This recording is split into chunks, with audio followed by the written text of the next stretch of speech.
WORG's April Thompson has been covering the trial for us, and she is live outside federal court tonight. April, a lot of delays today because of some documents. Explain what's going on. That's right, Stephanie. The jury wasn't even brought in until after lunch today. The morning spent in a hearing over whether forms and statements made by former officer Demetrius Haley should be admitted at trial. And today, Haley took the stand himself.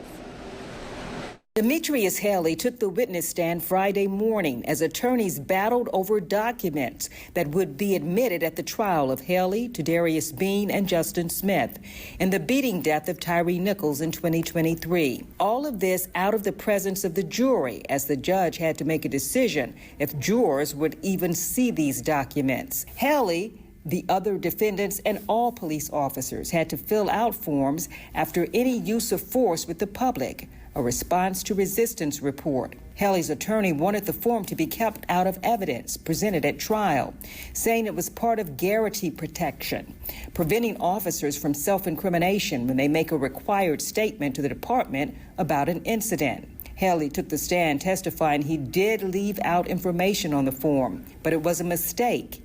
He also admitted to talking to others about the form, including Tadarius Bean. His attorney said he would ask for a mistrial if the forms were used. But after lunch, the judge ruled the resistance of use forms can be used at trial and are not protected under garrity rules.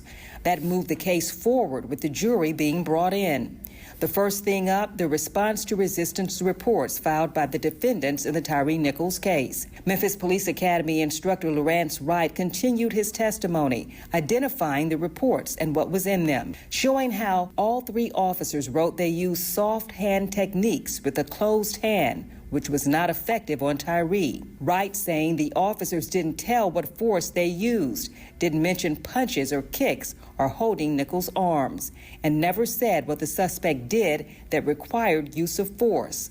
Wright testified they violated policy. Prosecutors played the video showing how the officers described the incident to their supervisor, Lieutenant Dwayne Smith, telling him Nichols got out of the car swinging and had his hand on one of their guns. Wright says that was not seen on the officer's body cam video. Defense attorneys countered Wright's testimony by questioning his expert experience with high-octane units like Scorpion, and if a person is a product of their training, as well as the difference between passive and active resistance.